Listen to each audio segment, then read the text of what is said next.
Everyone, we're just going to let everyone roll in here. I will be muting people upon entrance. So if you want to say something, definitely just unmute yourself. There we go.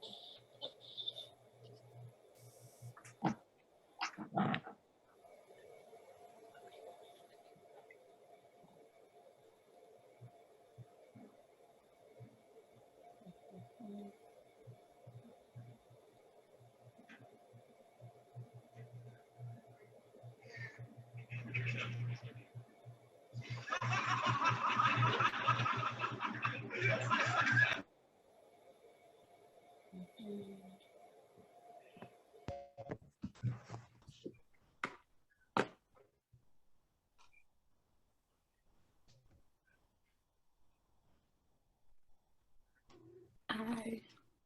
Hey, good morning. Morning. Good morning. How are y'all? Good. How are you doing? Good.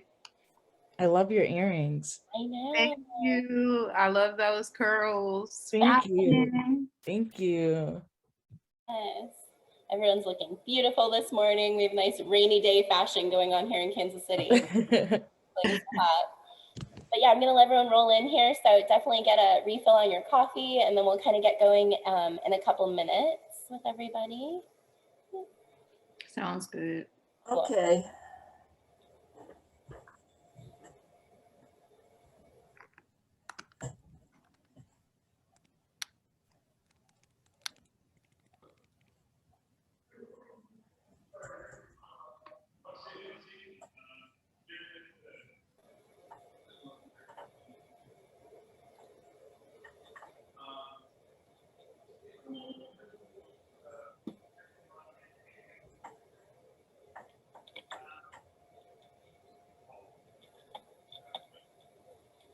In the meantime, while everyone's settling in, I am going to put some new calls and opportunities in the chat box, so check those out. This first one is for Art Westport. That's happening here in KC September. Yeah, and I'll just keep rolling, so check those as we go forward.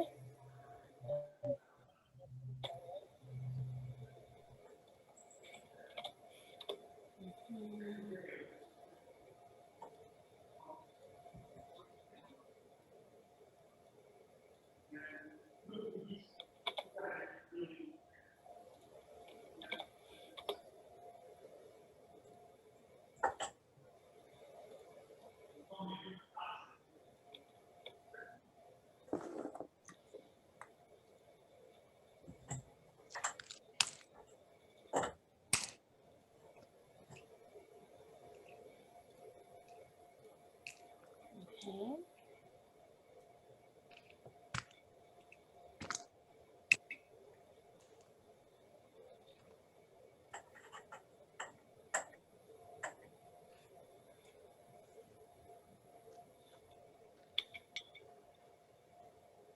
Okay, everyone, good morning. Welcome to Coffee Talk. It's about 10:05, so we're just going to kind of get rolling here. We do have a few people still joining, so we'll take our time a little bit, but we really appreciate all of you joining, students, community members, definitely our 4 panelists this morning. Thank you so much for taking this time out of your Saturday to join us and speak with the students.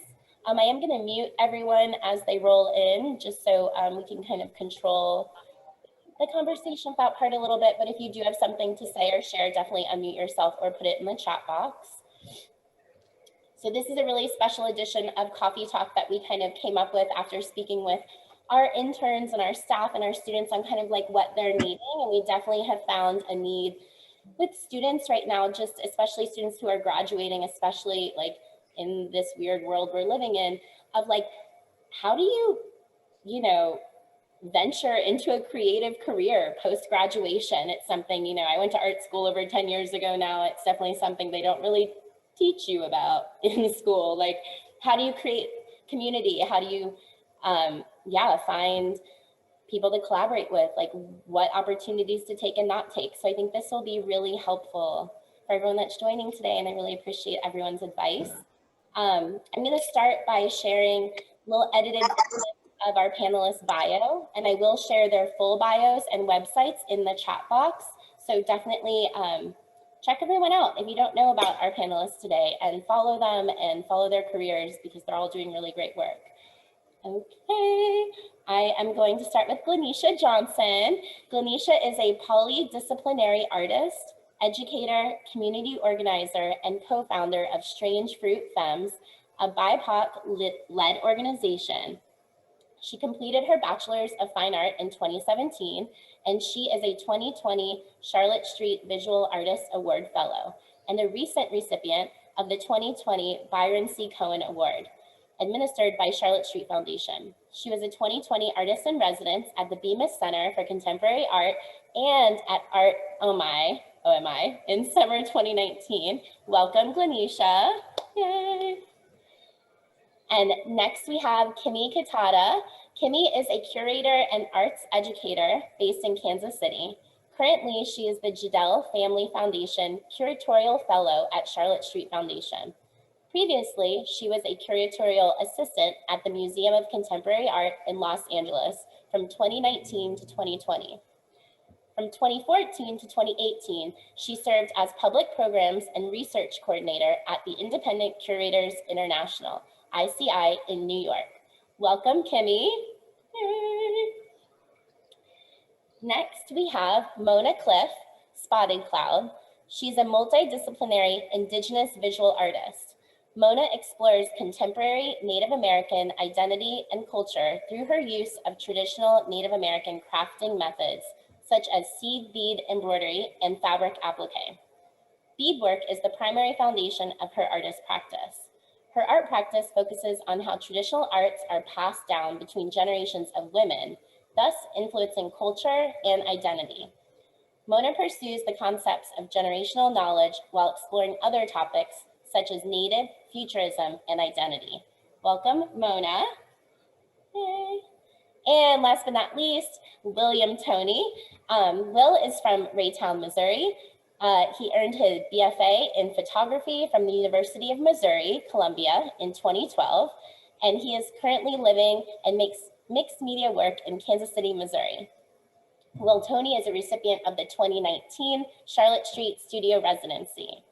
Okay, that kind of rounds out our introductions of our panelists. I will share their extended bios here in the chat box in just a moment.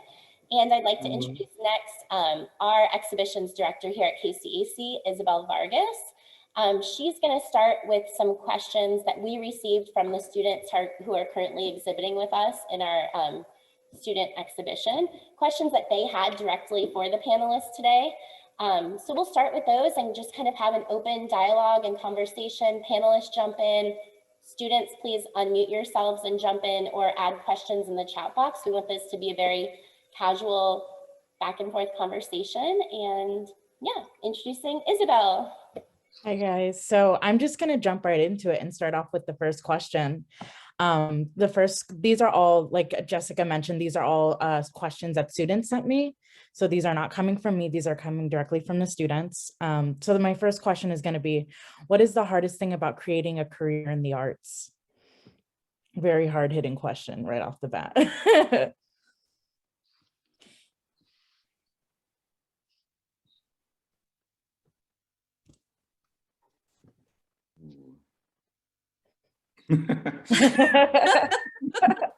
I have to process that one really quick. I'm gonna think about all of the components that come into that question too. So I don't think it's anything particularly more hard about pursuing arts than it is about pursuing life. I mean, our career is a part of our life. So I feel like the moments that have been not necessarily hard, I would describe them as, but definitely lessons have been, you know, just relationship building in general. Thinking about how to navigate spaces that are steeped in white supremacy, that's life. So it's just like, these are everyday hardships, not necessarily related specifically to art. Yeah, I think maintaining an interest was one of the things that I've like sort of struggled with and had to maintain. So through jobs and studios and community, sort of expanding on what it is that brought me into art in the first place without the same resources that I might have had in school, or without some, like, also while not receiving some of the opportunities that maybe I want and not getting beat up by those and chasing others. So it's really kind of like almost maintaining your, like, not so much discipline, but just sort of expectations. And yeah, I'll let somebody else go. I think after school, it was where to start, because for that entire time, everybody was telling you what to do. And then they're like, here, push you out into the world. And then you're like, now what? Having to pursue those opportunities by yourself and take advantage of whatever comes your way is, being like a self-starter. That's definitely. But I took a very long hiatus after school and finding myself, I guess. Like, I guess you can call it that. But then having a family, and so for me, balancing art and family is definitely a difficulty for myself, and trying to maintain everything across the board. Yeah, I would say sticking with it and being persistent is one of the hardest things. Just because I think it's pretty difficult to really make.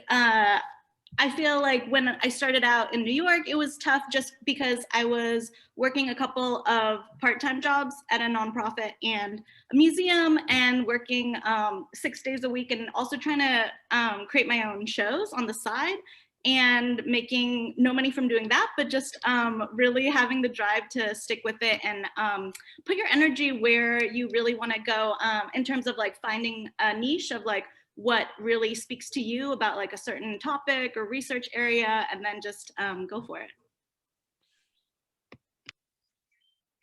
In the chat box, Will also mention that I think this is important to mention, that he's a full-time art handler with the Kemper Museum on top of being an artist, which I think goes into like just this idea of like there are other career paths as well in the arts that you can take on, that maybe isn't just strictly being an artist. It's also a reminder to update your bio before you.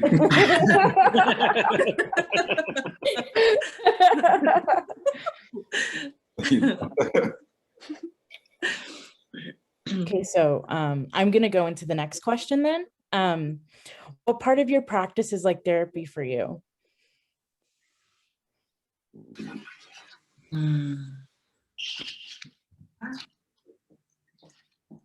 For myself, I'll just go, I have a lot of demands on my time. And so having to make a dedicated time for my practice. As a mother, a stay-at-home mother, I'm on duty like full-time 24/7, 365. But it's an escape for me. So I have to dedicate time to like go to my practice and be able to kind of like shirk off all of the daily duties and just be able to kind of lose myself with the music and what I'm doing. And a lot of my practice deals with seed bead embroidery. And so the practice of like stringing the beads can be really meditative, and it's kind of like almost a process oriented practice that I have. I find that it brings comfort to myself too, and being able to be kind of meditative as I'm creating. So I have to like dedicate that time to myself in order to get those things done. So yeah, it's definitely whatever you find, you get into that zone is really what kind of keeps pulling me back into creating. I work in, thank you too. I also work in kind of still life photography and some mixed media painting, and things like that. So I found over time that there are different processes for sure. So painting, a lot of times, once I finally set up, I'll find that I actually have to pay attention or kind of focus while I'm doing it. And that sort of zones me out. But when I'm creating still lives, I've really found that like picking an album is like one of my favorite things to do, and sort of constructing something while I'm either listening to a podcast or listening to something. And by that hour, by the time that it changes, I'll realize that I've kind of like dedicated my focus to that thing, And so sometimes I have to create like a device or something to sort of like give myself that block of time and not really deviate from it. And then after that, I'll sort of let myself decide, like, do you want to leave? Do you want to eat? You know, stuff like that.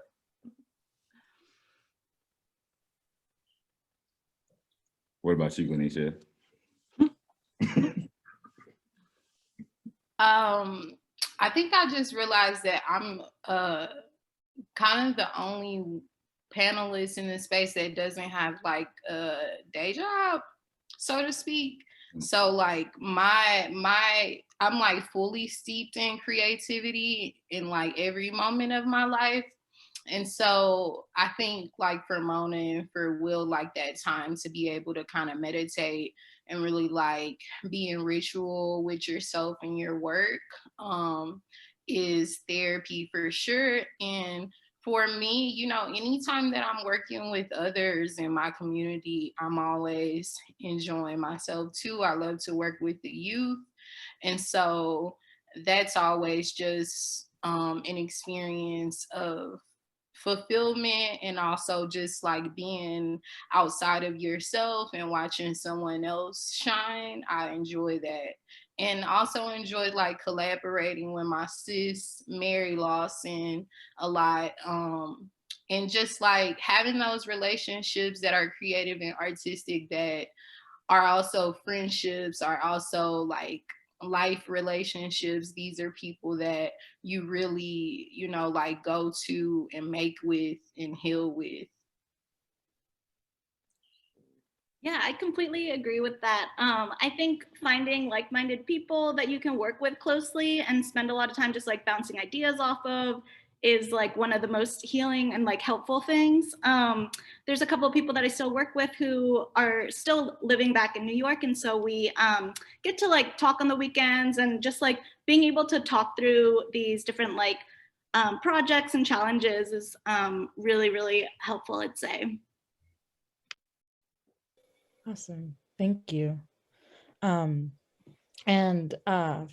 for the next question, we have, this one's about social media and utilizing social media.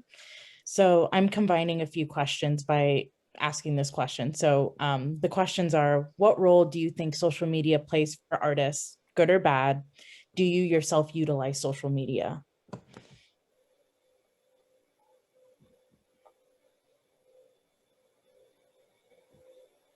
I'll just go real quick. I mean, you know, I was like seriously isolated being a mom for 10 years. And then when I decided to kind of go full force on social media, I Googled it. I was like, I wanted to use it as a tool, not just for primarily just for fun, but like, I was like, I knew I could kind of grow my audience and get my art out there by using it. So I like Googled how to use social media and the best way to use it. And I really have gotten a lot of opportunities because we're kind of isolated in Lawrence, not really, but you know, I've been able to have a lot of opportunities just from social media.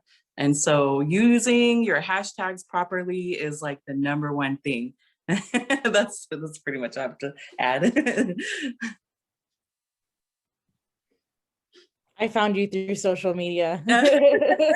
Yeah. It's really useful in this day and age, especially during the pandemic. It's such a useful tool. I mean, it can go in so many different ways, but you know, I've really made have a lot of support through my social media as well. And I'm really grateful for the support that I've received from people around, you know, who are following me. And I try to do the same as well. I try to be like reciprocal in that. And sharing other people's work, you know, I don't want to just completely, you know, make it all about myself and on my page, you know. So yeah, it's a good thing to do. Yes, it is. It is definitely. I was laughing at that question because I'm definitely like not that social media artist to look to. But I do think, like y'all said, you know, like it's good for certain things, because for my community-based organization, Strange Fruit Films, we definitely like highly rely on social media to engage with the community, to get out programs that we're doing, to get people registered for the programs, to get donations. But myself as an artist, I am really just intentional about what I do. So for me, like in general, I'm not on social media a lot. I maybe get on Instagram once a week. And that just is conducive to like a healthy lifestyle for myself. It's just a boundary that I've made. And so I share when I want to. I think I've been seeing a lot of posts that are like, you can't force creativity, you can't force content. And I think that's something that's really important for artists to consider, because I think social media does put pressure on you to feel like you need to be posting something, and what you're posting needs to be like damn near perfect. And for me, I've just been trying to like unlearn all of those things, like break down those kind of standards of professionalism and the way that we think about how artists are supposed to relate to the public and through social media, and really thinking about like, where does those ideas come from? Yeah, I think social media is not, it is, as Mona said, absolutely a tool. And I go back and forth with it, because I definitely think that when you're with galleries or when you're with, you know, showing with certain institutions, it's also important that you promote shows for yourself and for them. So like in that kind of way, you know, people want to know that you're actually sharing it and promoting the shows, so that, you know, that you bring in people, maybe you sell things, you know, it's a tool in that way. But kind of as Glyneisha is saying, I definitely hesitate with it as a part of like social, just like my social practice or whatever. I'm kind of hesitant and a little bit like weary of social media. And also being a photographer, I'm sort of weary of giving away photography on a platform that Yeah. owns it, things like this, without like a watermark or something like that. And I think that over this year, as we've seen like all these shifts in like the way that activism works and everything like that, I definitely felt like a pressure to, or an expectation of the artist to perform on social media that wasn't created necessarily in a way that I felt benefited myself. And so I just sort of turned it off and stopped looking. And also with social media, there's so much negativity, and like Glyneisha is saying, that need to be perfect so that you don't say the wrong thing, or you know, it's just kind of, you have to be careful, and you also have to use it as a tool, I think. I'll quit rambling. Yeah.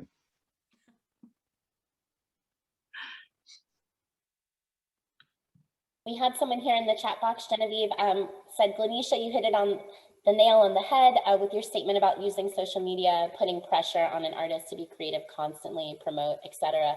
I do think we've definitely seen that during pandemic too. Like, I just know personally, like, I haven't felt creative during times of turmoil when things are going on in my life. It doesn't make me feel that need to create. And it's hard when you're constantly comparing yourself to people who are like highly productive during this time or whatnot. You really just have to use it that makes the most sense to your heart and your career. And I think that's what I hear all of you saying right now. And it's really important.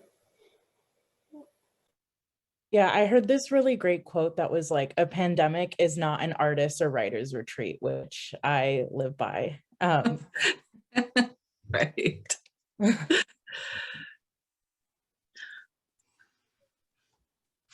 Isabel, do you have any more questions from students? Yeah. Okay, great. Yeah. The next question is, what advice do you have for upcoming artists to develop their voice? Make work all the time. Sure. Just stick at it, even if you think it's bad, just power through that. Just keep making work. And I know we can't dedicate our time entirely every single day, but just make it a practice to make work, because you're gonna start breaking through. I avoided doing that for a very long time because I wasn't sure about what my voice should be. And then what I realized was that I'm only going to develop my voice by creating, and just creating through that doubt, you know? Yeah. And just make bad work sometimes. Like, it doesn't have to be perfect. And just as long as you're putting it out there, even if it's a bad idea, sometimes you know, there's an expectation that we need to have like a certain really stylized, like it needs to fit and be perfect and everything needs to match or whatever. But sometimes, you know, we need to go all over the place and follow that exploration and that creativity, you know, just go down the rabbit hole.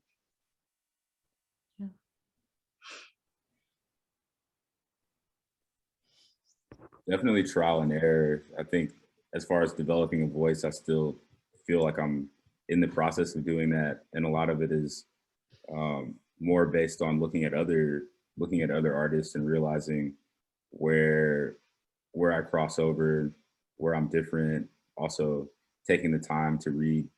I'll often find like later on, I'll read a statement by an artist that I like and see that they're saying things in a better way than I could say it, but then that now I kind of know how to build on that or what I'm getting at, and stuff like that. So I think just maintaining that research and including yourself within it. I would say to collaborate a lot with others, especially people that can help fill your blind spots. And yeah, at some point I was working in a collective, and so the younger like curators were based all in different cities, and so we would introduce each other to artists that we weren't aware of, and also we'd like edit each other's writing on Google Docs all the time. And so to be able to have people with different areas that you might not necessarily find your best qualities in, that other people can help push you, I think that's huge. I agree with the last statements, you know, like really doing the research to like find, you know, who are other artists, like what are other, like I listen to YouTube talks all the time, lectures.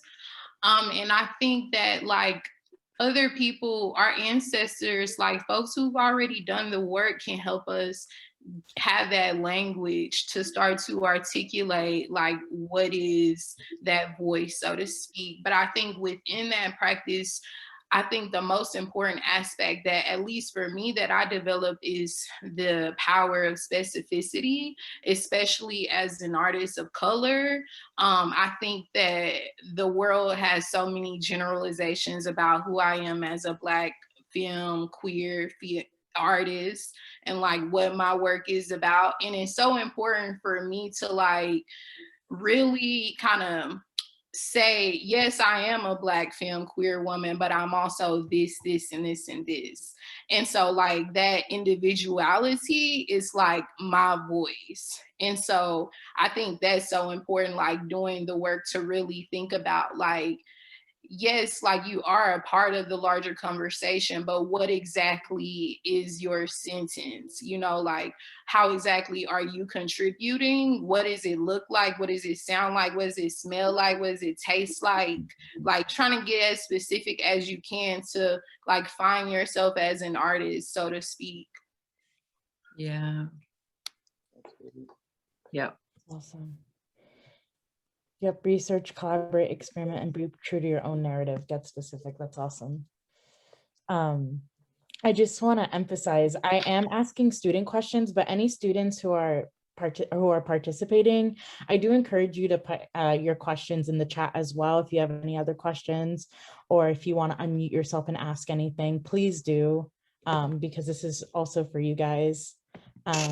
So yeah, just making that opportunity apparent. Yeah, and even if it's not a question, if you guys just want to riff on what one of the panelists is saying, like please feel free to jump in, and this is a collaborative conversation for sure.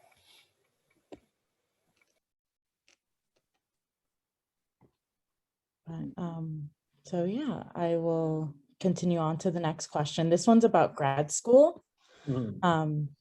Did any of you attend grad school or desire to attend grad school? What was your journey and or experience? Is grad school a helpful stepping stone for an artist?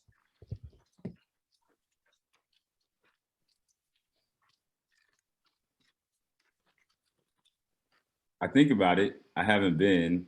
I hear that you want to go make sure it's free, or not bankrupt yourself to go. I definitely look at programs that inspire me, or ones that have artists that are starting to they're starting to take in artists that I'm interested in and things like that. But I think I'm about 10 years out from school right now, which is also one of those things that they used to say. And then it finally happened. And I was like, okay, now I'm interested again in applying and seeing if I'm ready to go. But yeah, I can't really speak to the experience.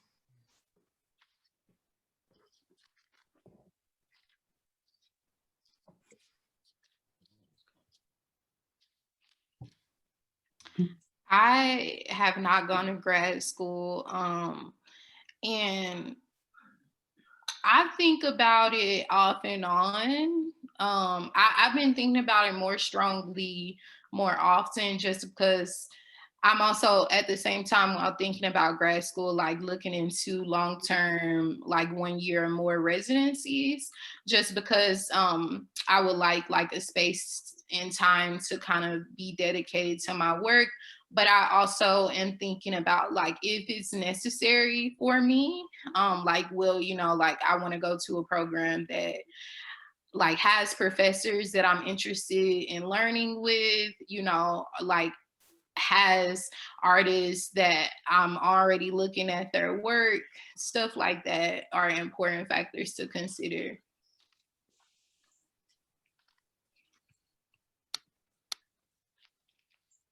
Yeah, I got my bachelor's in 2000, so I'm dating myself. But it was a while ago, and like in that period of time of like wandering the country trying to find myself, coming here to Haskell, is I actually was with the intention coming to Kansas. I'm actually from the Pacific Northwest.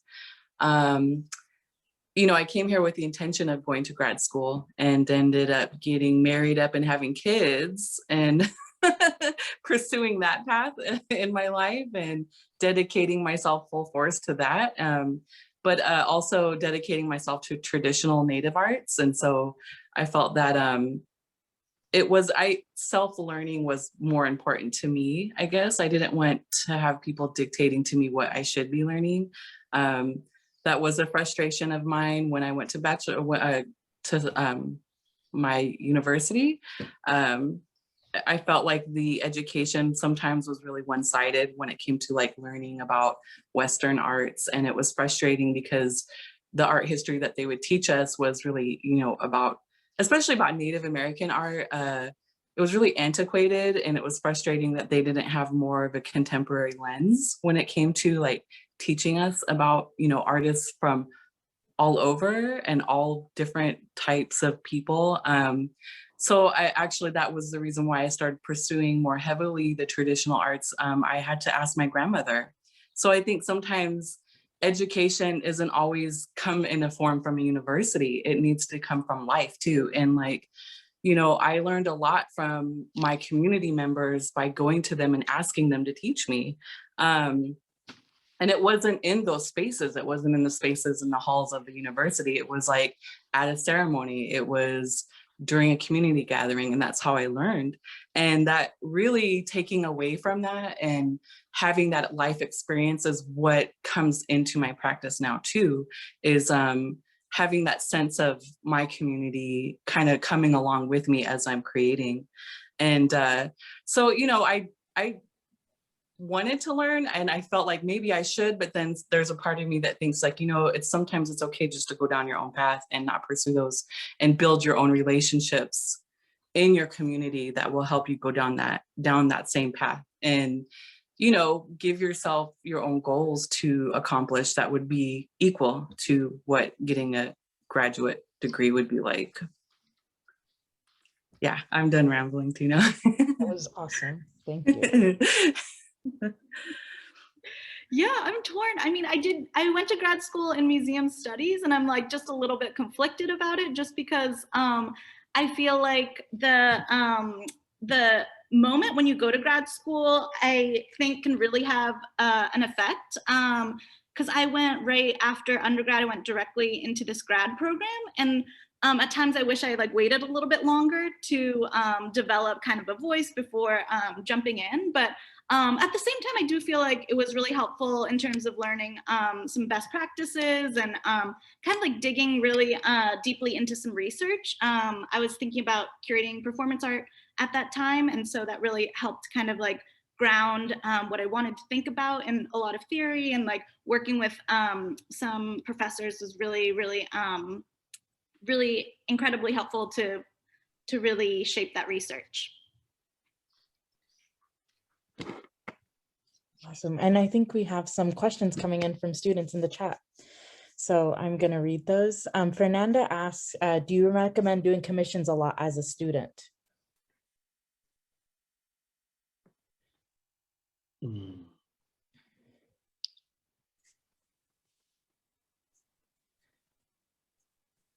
Go ahead.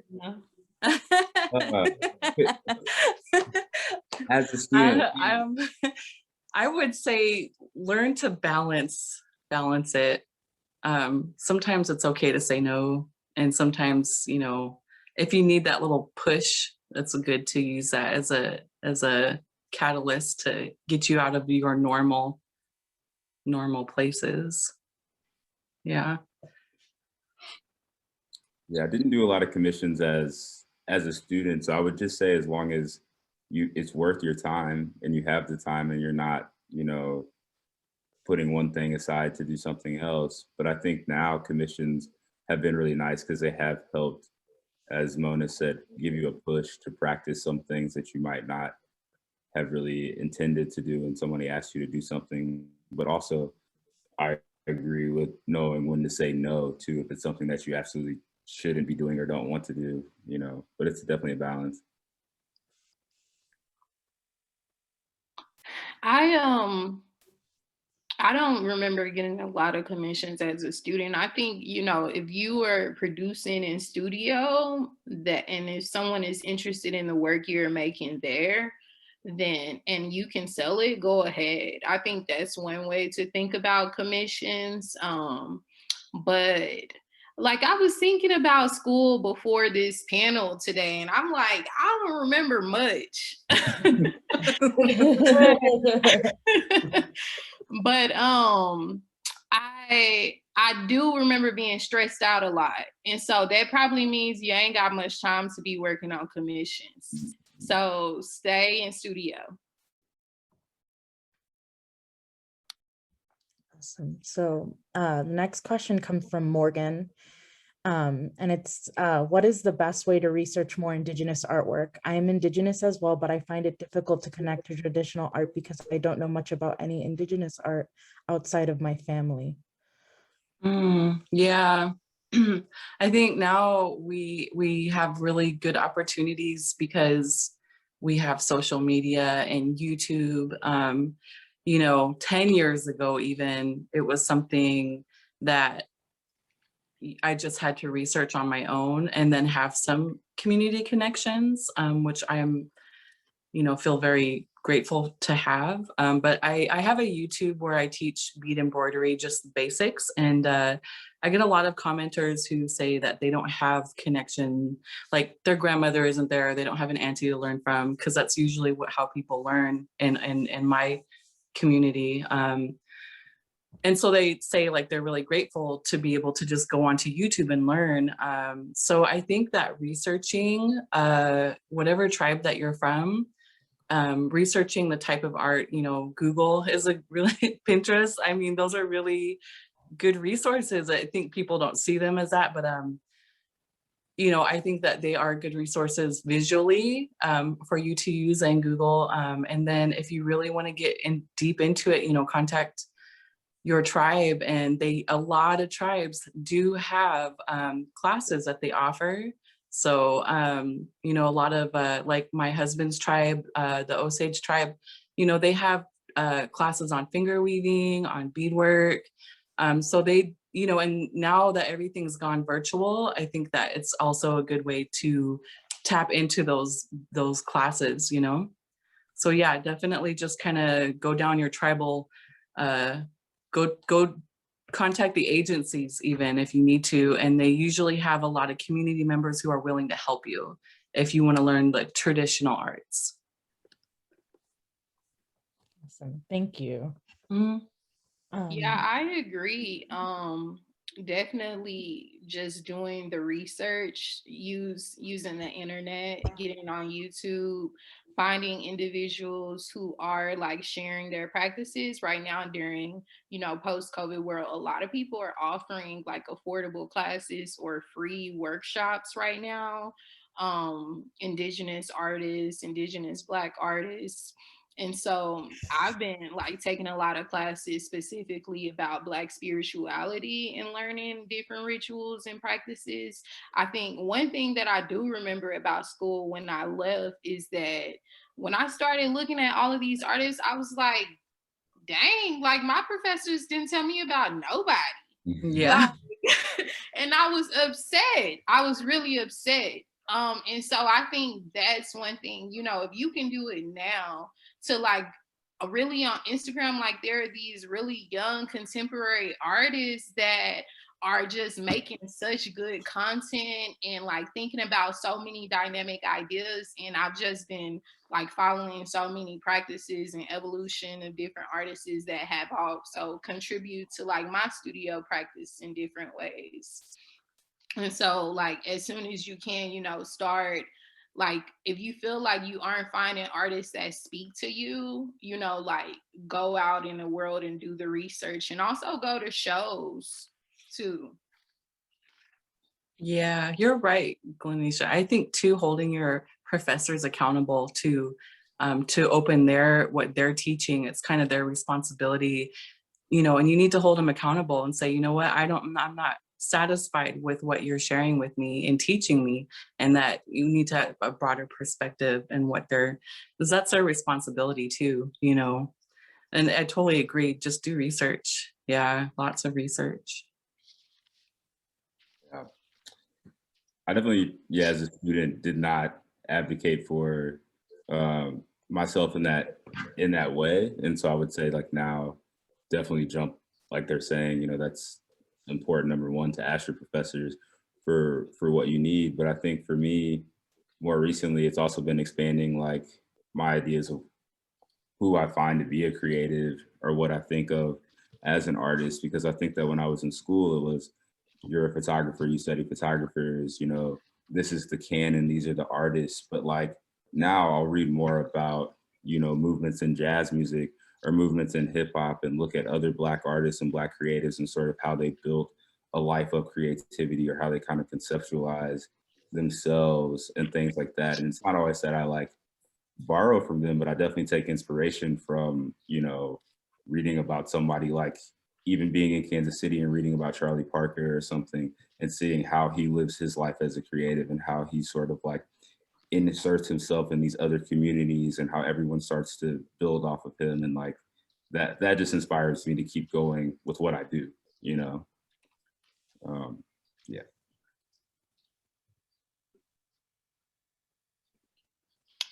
Yeah, piggybacking off that, I think that's so important. And Shaniqua, I see you have a question about like what is one piece of advice you would give to those who feel like giving up?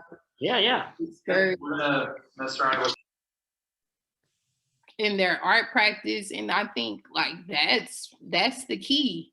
Like I think finding these other creatives who are thinking about aspects of your work, but maybe like thinking about them in different creative ways. I think that can relate to yourself. Like, since I don't have like a day job and have to like depend on hustles in different ways, like I think giving myself the permission to say like, right now, the way that I am speaking through my work is not a 2D piece, like it's some earrings. And I'm enjoying that process. I'm enjoying that making, like recently I've been making so many oils and body butters. And so it's like, how does your creativity come through in different ways that are conducive to like your happiness? Like, Yeah. And like doing things that really make you feel good, finding creativity in other places, because creativity isn't always a piece on the wall, and so like this past year it's been working with Black kids and teaching them about art. It's been holding spaces for my community to think about like these, are people getting murdered? It's been like holding safe spaces for my community. So it's like, what do you need? And like really trusting yourself and relying on your natural talent for discernment and truth.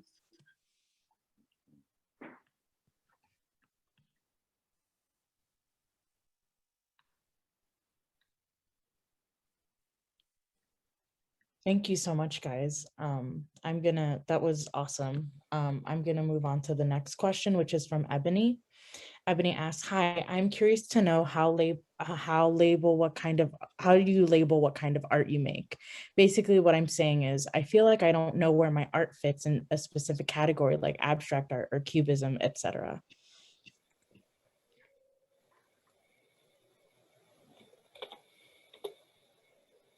Don't label it. Yeah. I think that's what I just said pretty much. Like, I call myself a polydisciplinary artist. And so I make paintings, collages, I'm an Afro-botanist, I make medicine, I make installations, I'm a teacher, you know, and it's all art. And I think that for so long, people have been telling us like, trying to divide what is art, but like going back to those aspects of like education isn't always out of the academy, you know, thinking about like folk art, thinking about indigenous people who, you know, really relying on these everyday things that surround us as aspects of beauty. And so I wouldn't label yourself. Make whatever you want to, use whatever materials you want, and find whoever is going to support that process. Great. Yeah, I went down a whole Pinterest rabbit hole trying to make a DIY chapstick, and it's like, and I'm like, why am I doing this? Why am I trying to make chapstick right now? But now I'm working on a commission where I'm using beeswax and different kinds of, cleansing resins and beadwork. And so it like I said, just go down that rabbit hole, because sometimes it will come into play later on. And I struggled with that a lot when I was younger, trying to put myself in a box and realizing that that's not useful. It doesn't serve you to I feel like maybe there's all these outside forces that are trying to label things because they need things labeled. But when it comes to your self-practice, you just have to, tune into yourself and know what you need to do for yourself instead. And if you want to do DIY, just do DIY.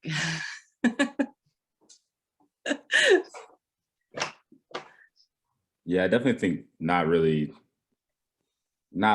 it and not being tied to one part or point in time in your practice, because I think that there have just been phases where I wanted to be this and then realized it wasn't working, and I was like, maybe I'll try that, and it just kind of goes on and on in this way that I sort of like that roller coaster. But I think that labeling it or sort of defining it even too early out can kind of be sticky in a way that just isn't good, like for you to keep going, or like, and also like kind of speaking back to that, like commission style and things like that, where I kind of realized like if you have something and you're making it and that's what people want, sometimes you sort of have to like break that cycle if you actually are like in a different place. And so I just kind of find like, yeah, just kind of doing what you want, Yeah. Not calling it one thing or the other. Yeah. I find that what happens is when I kind of go into allow myself to explore those areas that I just happen to be interested at that moment, and kind of going down the research, and then maybe not even finishing that, just leaving it aside. And then later on, when I'm working on something else, those pieces come into play later on. So, you may not, like, everything is 2020 in hindsight, you know what I mean? Like we see it after the fact that, you know, it's clear what had happened in the past, and how you're bringing things to your practice. But at that time when you're kind of going all over the place and you're like, what am I doing? And don't doubt that process, you know, and just allow yourself to embrace it, because it is important. I think the natural curiosity of being an artist is what really helps propel us forward in creating.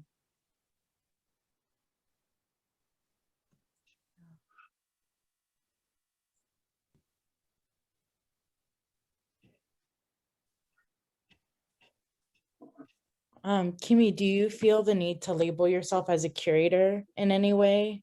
Or do you agree that that like you shouldn't also have to label yourself in that sense? Yeah, I think I would for sure agree with the no labeling thing. I think for a while, I'm kind of trying to think through like different exhibitions that I've been working on, and kind of don't want to go like completely be one thing, and like being able to kind of like work in different arenas and different media and all of that. And so yeah, I feel that there should be an openness about not being constricted to certain labels or words or naming things. Awesome. And I've been thinking about like this might be hard advice to take as a student, because, you know, most of y'all probably go to KCAI, and I graduated from there. And so I know that there are departments that like specifically put standards on you about like how your technique is supposed to be done, what your work is supposed to look like, how it's supposed to be hung, how it's supposed to be presented. And I would, you know, like Mona said earlier, like really question, you know, like why that is. And make like ask those questions to your professors, because I will say, if you have a good teacher and they see that you are like pursuing with passion whatever it is you doing, even if you do seem all over the place, I do feel like a good teacher would support, you know, what it is you're doing at that moment. And think about like how all of these things you're interested in can contribute to your practice in a more holistic, unique way. But, you know, like I think, you know, and even if like your teacher isn't trying to have that conversation with you, maybe it's like a book that you need to bring to their attention and ask like, why do we follow these standards as a department? And why aren't we like breaking down these standards that most time goes back to like white supremacy, perfectionism, and capitalism? Because I was also thinking while talking, like as an artist who has exhibited in galleries and has been represented by galleries, sometimes that, at least for me, that openness hasn't been accepted. Like my gallerist was always thinking about me making work that could sell. And that was the reason that I left, because my gallerist didn't support a practice that was needed for me at the time. I wanted to make like these healing kind of vignette spaces that you would have some sellable work, but was more about thinking about my community. And so like that's why I said like it's important to find the people who are going to support that practice for you.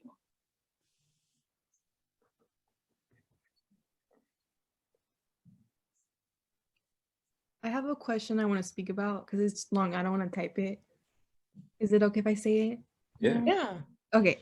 So I don't know about you guys, but whenever you guys were students or younger, or still now, did you guys struggle with speaking about your art? Like, I kind of struggle with it because like there's been times where my friend, she introduced me to like her friends, and she's the one being like, oh, she does art, you should go follow her.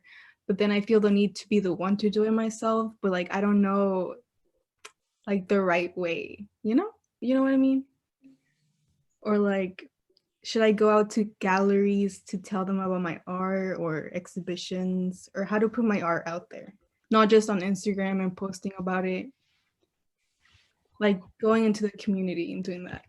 Like, what are good ways?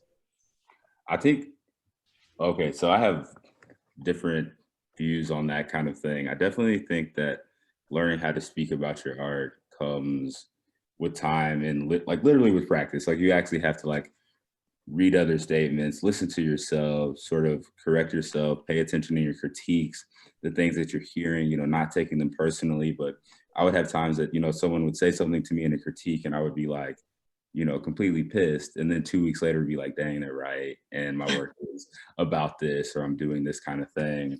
But then once I left school and started to actually go to galleries or want jobs, this was the harsh one. It was like, sometimes you have to shake the friend, especially if they speak for you, and learn how to speak to who you need to speak to on your own. So like at any point in time that I ask someone for a studio visit, I make sure that it's private. I'm speaking for myself. I'm explaining myself to them, or that, you know, I have a card, which I don't always have a card, but, you know, just some way to get to the gallerist or to get to the professional and not really, it's like a weird thing because you build your community with your friends, but then if it's your art, you kind of got to learn how to stand on your own and like speak for yourself and also advocate for what you want with the person who can help you. That's my advice. Thank you. What do y'all think? Yeah, Will mentioned studio visits, and I think that might be a great way to kind of clarify your thinking and words that you might want to use around your work. Just because I think when you're like fielding different questions and people are probing different aspects of it, then you can kind of be able to say exactly and kind of like think through those different ideas. Yeah, like I didn't even know people go visit studios. Like you ask the artist? Mhm. Oh, okay. Yeah, and I would, you know, like if you feel like you need to gain up that confidence, have studio visits with your friends, have studio visits with people you trust, because like um some of the folks said before, you know, like when you have to talk about your work, that's gonna help you like know, oh, that don't sound good. Like you can play it back, you know, but it's not until you actually articulate it to someone and it's this back and forth conversation that you actually have to, you know, think about how you describe your work in these more nuanced ways. Somebody in the comments said, write about your work. That is so important. Even if it's developing your artist statement or just personal writing, I think that's helpful to articulate your work and also build up that kind of power of specificity that I talked about earlier. I probably look at my artist statement one just because like we were talking about earlier, you know, like I think especially right now, like post COVID, with the Black Lives Matter movement, at least for myself, my practice is changing so much. And so like I've been having to go back to my artist statement so often and really think about like, what do these practices mean to what I'm doing now, what I was doing before, what I want to do in the future. And apply for things. You know, I think one glorious thing about most of y'all's situation is that you're in Kansas City, and Kansas City is an arts town that has so many opportunities for young artists, so many things to apply to, shows. I don't know if y'all still have that. I forget what the program called, but the student-led exhibitions that you can have at Lady Vocus that KCAI does. Charlotte Street has a lot of stuff you can apply to as far as open calls and residencies after you graduate. There are KCAC, y'all already in the show, you know, and these are opportunities where you can speak with other like-minded individuals about your work in person. Yeah, applying for things is a really good way to have to write about your work too. And it's always good, your statement's always going to be changing. I wouldn't think of it as a set thing because it's always going to be changing along with your practice. And so having several different versions that you can add to and take away from but applying for different opportunities, like getting on Submittable or Cafe, and then having ready, I would say just have a ready statement, have a ready bio, and then just keep adding and subtracting from that. And then having people that you really feel comfortable with talking to about your practice. And it's eventually, once you start, if you're showing, you'll have to talk about your work, and then having more of a conversational setting will be good for you to just be free to say what you need to say about your work. My husband's like a captive because talk to him about my art in the morning time over breakfast. I'm like, oh, and he's like, oh my God, can I just eat, please? He's really great for me, having somebody, it's really helped me break through that, because I've always been really, really scared about talking about my work in front of people and worried about, what I'm saying, and having him to kind of have a sounding board, but somebody you trust, just anybody you trust, to just have a conversation about art in general, just everything related to that. And then it'll come naturally along with writing about your work, or what you intend to do. I would like to sneak a question real quick. I know we're at 11 o'clock, but I know that there are some students on here that maybe applied and didn't get into the show. And I was just curious how you all as artists handle getting that rejection letter, or how do you power through those feelings? And as a curator, Kimi, what is the importance to you about having people kind of power through that and keep submitting their work and getting it in front of jurors and curators? It's definitely like that kind of like resilience thing. I think that as Glyneisha and everyone's speaking to about writing about your work, it's also like whenever I would get rejections, I would reread it, see what I said, see how I applied, what images I used. I'm a resident in Charlotte Street right now, but I was rejected multiple times, before getting a studio, and I changed all the images. I would extend, subtract, like I think every application is completely different. And then finally, on one of the last ones, I felt like I really sequenced everything correctly. I made sure I had somebody edit copy edit, what I had written. I wanted it, kind of thing. And so I definitely take the losses as, I learn from them, or try to. Yeah, just do it over and over again, because there's always going to be another opportunity. There'll be something next, and just the more you apply, the more you'll get a better sense for what's needed. I look at my, submittable in progress and whatever, it's like 9 rejections in a row, and I'm like, okay, that's all right. I'm just going to keep going and keep, doing what I need to do first, and then somebody's going to resonate with what I'm doing. I'm not always going to fit into whatever box that those institutions want. So yeah, it is difficult, especially, I've applied for this one opportunity and I totally thought I was going to get it, and I didn't. And I was bummed, but I was like, okay, there's another opportunity just down the road. And then constantly, applying and keep doing it, you just get a better idea about what you need to do the next time. So it's the same with anything, you just get better with time. And it is a little bit difficult, but just, believe in yourself that that you're going to be doing, you're doing good work and somebody's going to like it. Yeah, totally. I think that from the end of different juries and being jurors or on different selection panels and all that, I think that there's often like organizations will not have the same jury but switch it up with different people, and I think your work will definitely speak to certain curators and certain people. So I feel that if you just keep applying and finding things, being intentional about where you're applying to, and making sure that that organization, their values and mission really would connect and align well with your work. I think that way, you know that you're a good fit for whatever they're asking for. And yeah, I would say just as well as the other, as Will and Mona had said, just keep at it and be really, really persistent.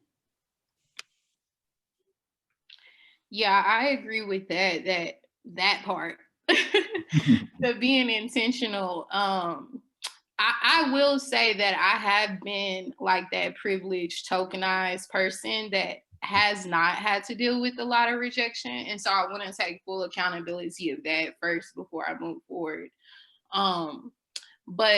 But I think a part of that is because like I am being intentional about where I am applying and what I'm applying to, and also doing extra research. You know, we were talking about those jurors. Like most of the time when you're applying to things, they tell you who the jurors are.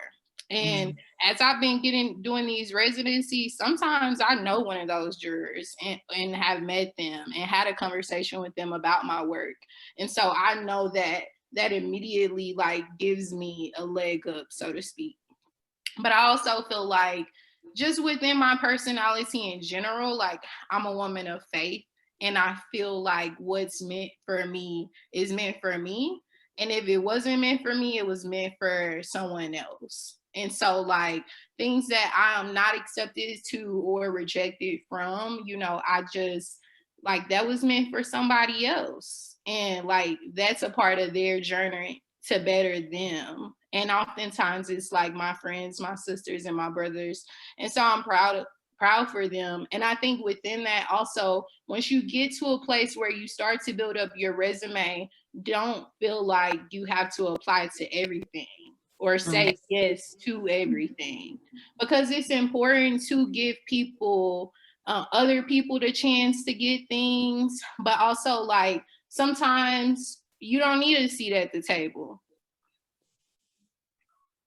I agree with a part of what Glyneisha was saying at that beginning, that especially for like the artists of color and queer artists, the tokenism that can happen, and also knowing what you don't want to apply for or what institutions do not align with your values, and being able to sort of embrace that and say like, okay, this is an opportunity where maybe they're selling work, but also they're, you know, just right dead center in white supremacy and capitalism, and I don't want to participate, you know, but then also that I have to show somewhere else or advocate for myself or try to find someone to purchase my work, that also that I want to have my work, because I don't want it in the home of someone who's using it to, you know, there's all these kind of things that I pay attention to. And I will say that like these past few years have woken me up in that direction. You know, I wasn't always thinking like this, you know, but now it's like, oh wait, I don't want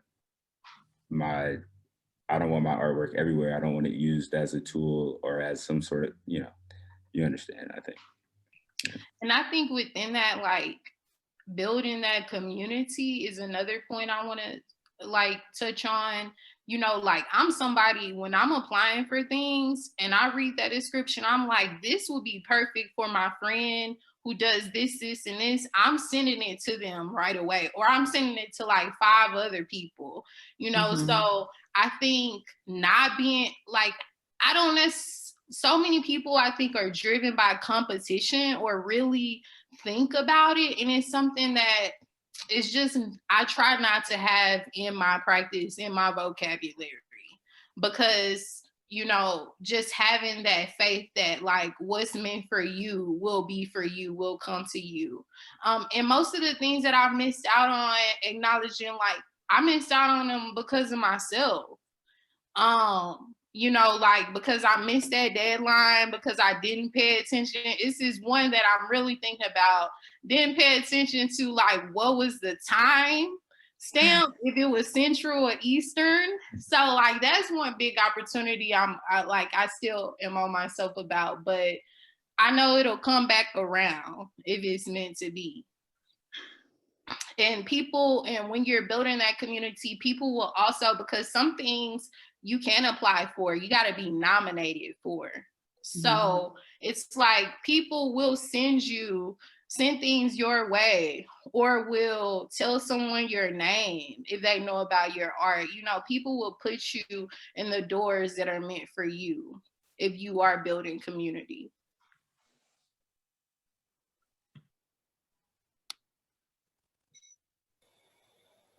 Okay, guys, we are past 11 a.m. and I don't want to keep everyone too long on your Saturday morning, but we do have one last question from this student in the chat box. Katie Powell states, I'm struggling to get into gallery spaces.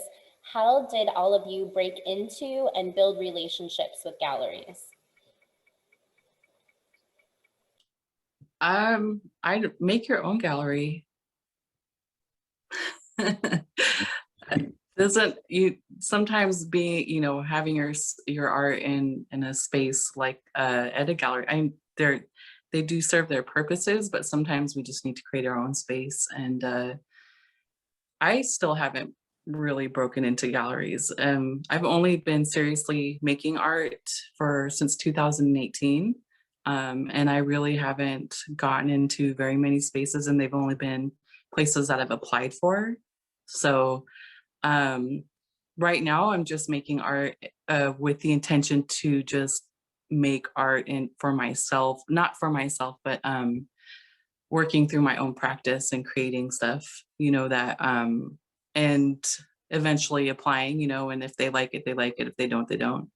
And just moving on, because there'll be somebody who does really believe in your work. But you know, sometimes we just have to create our own opportunities. And right now, you know, there's a lot of different organizations, and you can take advantage of some grants that maybe you can open up your own space. And there's all these like empty buildings everywhere. Back in the day, like a long time ago, we had an artist collective in Seattle, and we showed at our apartments. We called it Apt Art. We had shows, and we went to all of our different friends' house, and we had one monthly. And then we would have friends open up their studios, and we would have shows, and we'd get people to donate beer, and we'd sell tickets, and like that's what we did, you know. Of course, that was a long time ago, but you can still do that. You can just take advantage of, get somebody to donate their space too, you know. Yeah, we don't always have to really go to the galleries. I mean, it's good to have that too, that space available to you, but also sometimes just making your own opportunity.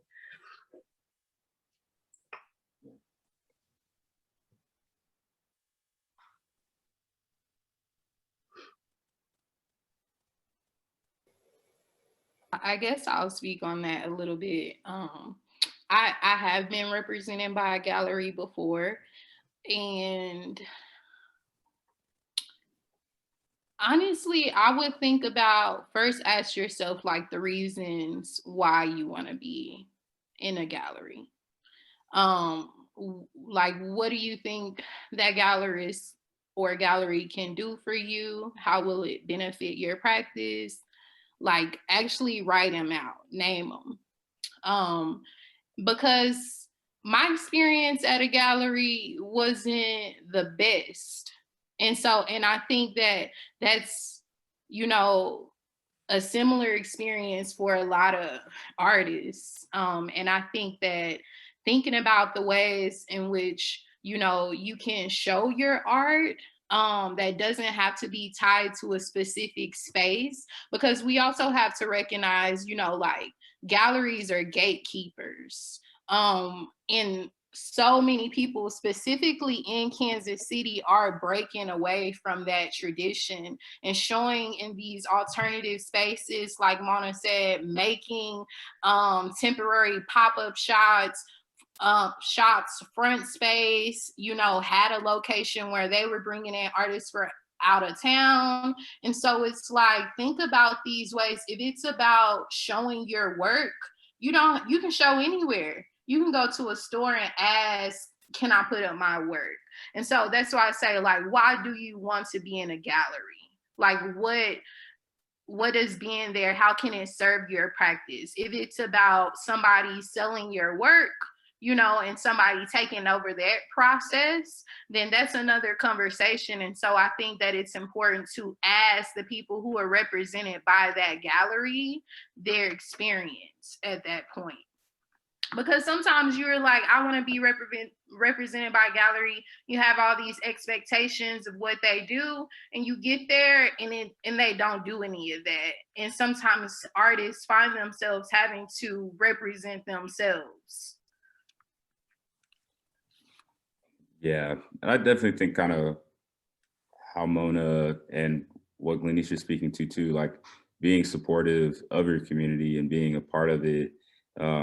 You know, it's not necessarily like going to every gallery show, but I definitely think that like, you know, supporting your friends. You know, I had shows with like open house that was, you know, literally in a guy's abandoned house next door to him, and people supported it and met connections through that. It was, you know, an interest from the community. It brought in people from other places. It was a fun way to show and an opportunity to even think about how you would do something in this different kind of space. And then also, you know, working with Kiosk Gallery, which was like an awesome opportunity.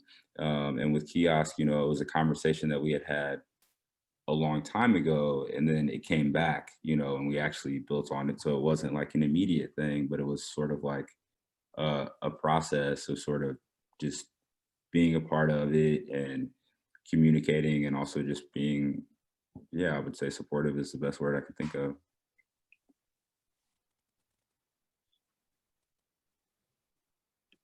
And going back to applying to things, I feel like my career in Kansas City got started so much from me having a show in Lady Voca's basement my senior year at KCAI. And that was something that I applied to.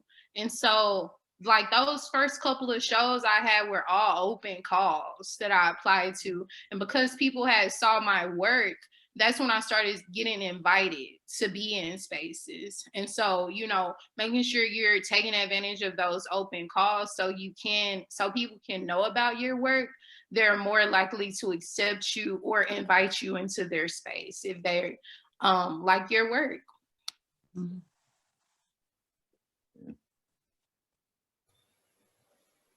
Well, I don't know if anyone has anything else to add. I definitely don't want to cut you off, but this morning has just been solid gold, you guys. This is absolutely incredible. I mean, I think the things that I've really heard that have been repeated over and over again are passion, resilience, balance, collaboration.